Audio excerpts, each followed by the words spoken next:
Assalamualaikum warahmatullahi wabarakatuh. Waalaikumsalam warahmatullahi wabarakatuh. Alhamdulillah rabbil alamin. Assalatu wassalamu ala asrofil anbiya wal mursalin Sayyidina Muhammad wa alihi washabihi ajma'in. Amma ba'd. Pertama-tama marilah kita panjatkan puji syukur kehadirat Allah Subhanahu wa taala yang mana telah melimpahkan rahmat kepada kita, yakni nikmat sehat dan nikmat keselamatan yang selalu diberikan kepada kita, sehingga pada hari ini kita bisa mengikuti pelajaran. Kemudian tak lupa juga salawat dan salam kepada Nabi besar kita Nabi Muhammad SAW. Baik, saya di sini akan memperkenalkan diri saya, yaitu Taufik Hidayat, yang mana akan menyajikan materi tentang halal dan haram dalam Islam.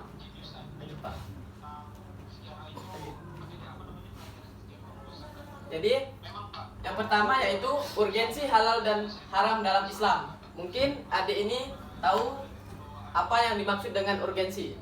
Tahu, Pak. Jadi urgensi ini adalah hal yang harus ditunaikan dalam pandangan umat Islam. Jadi di sini dalam ajaran hukum Islam, halal dan haram merupakan persoalan yang sangat penting dan dipandang sebagai inti keberagaman, karena setiap muslim yang akan melakukan atau menggunakan, terlebih lagi mengkonsumsi sesuatu, sangat dituntut oleh agama untuk memastikan terlebih dahulu kehalalan dan keharamannya. Jadi sebelum kita ingin melakukan sesuatu, baik itu ingin mengkonsumsi makanan atau meminum minuman, itu kita harus melihat apakah objek tersebut itu halal atau haram. Karena di dalam halal dan haram ini merupakan hal yang sangat penting bagi umat Islam tentunya. Mungkin adik ini tahu pengertian dari halal? Tak tahu, Pak.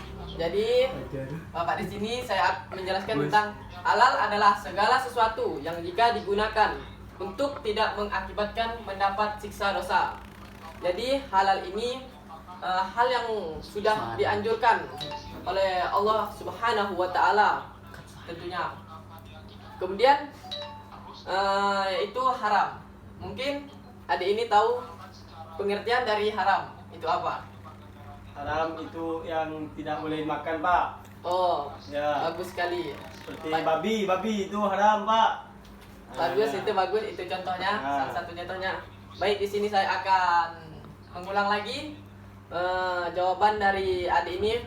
Jadi haram adalah sesuatu yang dilarang oleh Allah. Jadi ketika adik ini entah itu mengkonsumsi babi, akan mendapatkan dosa dari Allah Subhanahu wa taala, dan kemungkinan adik ini dimasukkan ke dalam neraka jika tidak bertaubat dan selalu mengkonsumsi babi tentunya. Lanjut, Pak. Di dalam Islam juga ini pasti ada ketentuan dalam halal dan haram. Menurut ajaran Islam, penentuan kehalalan atau keharaman sesuatu tidak dapat didasarkan hanya pada asumsi atau rasa suka dan tidak suka. Jadi sudah Bapak jelaskan tadi tentang halal dan haram. Misalnya itu babi. Walaupun babi itu rasanya enak, belum tentu, saya juga belum pernah memakan babi, apakah itu enak atau tidak. Tapi pada kebanyakan orang yang telah mengonsumsi babi itu mengatakan babi itu enak. Oke, selanjutnya penentuan halal dan haram hanyalah hak prerogatif Allah. Mungkin adik ini tahu apa pengertian dari hak prerogatif ini? Tak tahu, Pak. Jadi di sini hak prerogatif ini yaitu hak istimewa yang dimiliki oleh Allah. Jadi jika Allah mengatakan sesuatu itu halal, maka ketentuan itu halal, dan jika Allah mengatakan hal tersebut haram, maka itu tetap haram. Dengan kata lain, penentuan kehalalan dan keharaman sesuatu termasuk bidang pangan harus didasarkan pada Al-Quran sunnah dan kaidah-kaidah hukum, yakni pedoman yang dapat dipertanggungjawabkan secara syariah. Jadi mengenai halal dan haram ini sudah ada pedomannya, tentunya berlandaskan pada Al-Quran maupun sunnah. Mengenai halal dan haram ini sudah terdapat di dalam Al-Quran mengenai ayat-ayat tentang Al-Quran, dan juga terdapat sunnah dalam mengonsumsi, entah itu bidang pangan yang telah dianjurkan oleh Nabi Muhammad SAW, dan juga dapat dipertanggungjawabkan secara syariah yang telah diuji tentunya. Lanjut Pak. Kemudian pengertian halal dan haram. Sebelumnya tadi sudah saya jelaskan mengenai pengertian halal dan haram. Jadi halal adalah segala sesuatu yang dihalalkan oleh Allah dan Rasulnya dalam Al-Quran maupun hadis, baik dengan pernyataan tegas maupun dalam bentuk prinsip yang diperintahkan Allah atau Rasulnya, tidak dilarang atau tidak membahayakan. Jadi halal ini hal yang memang tidak dilarang oleh Allah dan tidak membahayakan juga. Mungkin hari ini tahu contoh hal yang tidak membahayakan yang halal. Saya tahu Pak. Apa itu? Contohnya itu kayak marjan, itu kan halal Pak. Oh, itu termasuk minuman yang halal. Oh, betul. itu bagus juga. Iya, bagus Pak. Jadi jawaban dari adik ini sudah betul. Marjan itu tidak membahayakan, minuman yang tidak membahayakan tentunya. Tidak membahayakan bagi kesehatan. Kemudian selanjutnya itu haram. Haram adalah sesuatu yang dilarang oleh Allah dan Rasulnya dalam Al-Quran maupun hadis, baik dengan pernyataan tegas maupun dalam bentuk prinsip yang dilarang oleh Allah atau Rasulnya, tidak dianjurkan, membahayakan. Mungkin adik ini tahu contoh dari haram itu seperti apa? Contoh dari haram itu yang saya tahu kecap haram Pak. Kecap. Oh, itu salah jawabannya nih. Salah ya. Kecap itu selalu digunakan. Tetapi kecap kalau jika ada yang mengandung zat-zat entah itu mengandung babi, jelas itu haram. Lanjut Pak. Selanjutnya kita akan mengenai tentang klasifikasi binatang halal dan haram. Jadi yang pertama yaitu binatang yang halal. Yang pertama binatang ternak. Binatang ternak itu seperti onta, sapi, kambing, kerbau, dan lain-lain. Adik ini bisakah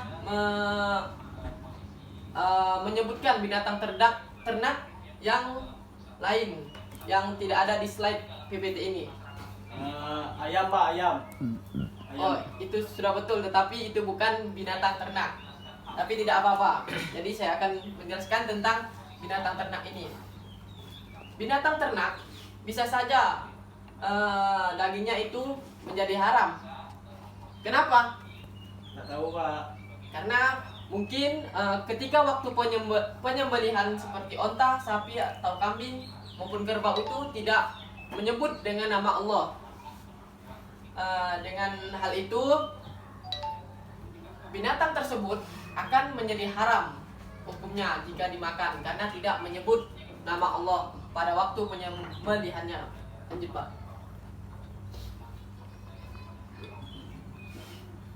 Yang kedua yaitu belalang. Jadi belalang halal dimakan. Tetapi ada juga yang mengatakannya belalang ini tidak boleh dimakan. Tetapi kebanyakan dan ada juga di dalam hadis belalang ini boleh dimakan. Belalang juga ada juga manfaatnya jika dimakan, yang mana besar juga proteinnya bagi kesehatan. Lanjut Pak. Yang ketiga yaitu ikan laut. Binatang laut yang hidupnya di dalam laut semuanya halal, baik berupa ikan ataupun bukan. Mati karena ada penyebabnya ataupun mati sendiri. Baik, mungkin adik ini tahu binatang yang ada di laut selain ikan itu seperti apa? Sebutkan. Ikan teri. Itu termasuk ikan. Yang bukan ikan itu seperti apa? Kapal. Itu bukan ikan. Baik. Oh, yang hidup Pak. Iya, yang hidup. Dalam lautnya ya. Ya. Karang. Itu Yang lain itu kayaknya bukan itu. Batu, Pak. Baik, saya akan membenarkan jawaban dari Yani ini. Selain dari ikan, ya binatang yang ada di laut itu seperti udang. Udang itu kan boleh dimakan. Biasanya kamu makan udang. Oke. Selain itu juga, walaupun binatang seperti ikan itu mati, karena ada penyebabnya ataupun tidak, itu masih boleh dikonsumsi. Lanjut, Pak. Selanjutnya kita akan mengenai binatang yang haram. Kamu bisa menyebutkan contoh binatang yang haram yang selain dari slide ini? Setahu saya itu yang haram itu yang itu cacing haram, Pak. Cacing. Oh iya, cacing haram untuk dimakan. Baik, saya akan menjelaskan yang pertama itu binatang yang haram. Pertama, babi.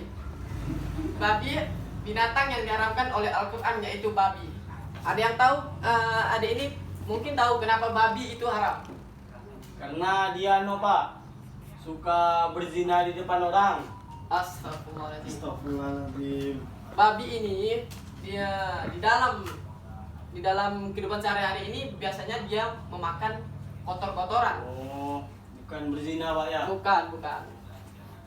Babi ini juga dia memakan kotorannya, dan dia juga tidak memiliki leher.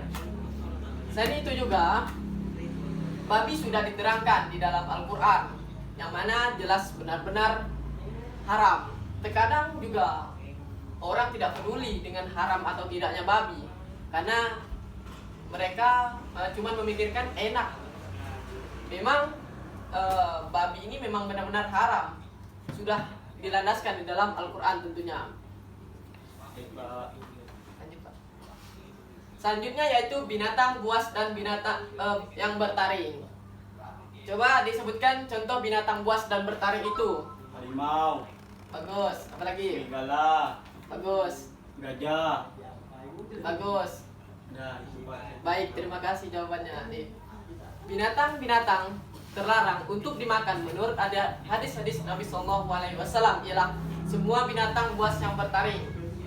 Jadi memang binatang buas ini atau bertaring memang benar-benar diharamkan dalam pandangan Islam. Saya akan memberikan contoh binatang bertaring. Contohnya itu kelelawar. Kelelawar itu tidak boleh dimakan. Tetapi kadang juga orang yang tidak mengerti, tidak memahami binatang bertaring itu haram atau halal, mereka juga tetap akan memakannya. Selanjutnya yang C, burung. Ada yang tahu nggak kenapa burung itu diharamkan? Tidak tahu, Pak. Oke, jadi di sini ada juga burung yang boleh dimakan. Di dalam Al-Quran tidak ada keterangan tentang burung-burung yang haram dimakan. Tetapi dalam hadis Nabi Shallallahu Alaihi Wasallam ada yang melarang memakan burung yang berkaki mencengkram. Itu mungkin adik tahu burung yang berkaki mencengkram itu seperti apa? Burung elang. Betul. Itu sudah bagus jawabannya. Jadi burung-burungnya itu ada burung gagak, burung hantu, dan lain-lain. Selanjutnya yaitu D, serangga. Yang termasuk bangsa serangga seperti tawon, semut, dan lain-lain. Serangga ini tidak boleh dibunuh. Saya akan menjelaskan tentang sedikit serangga ini. Tawon salah satunya. Tawon ini memang tidak boleh dimakan. Tawon sudah ada di hadis, memang benar-benar diharamkan untuk dimakan.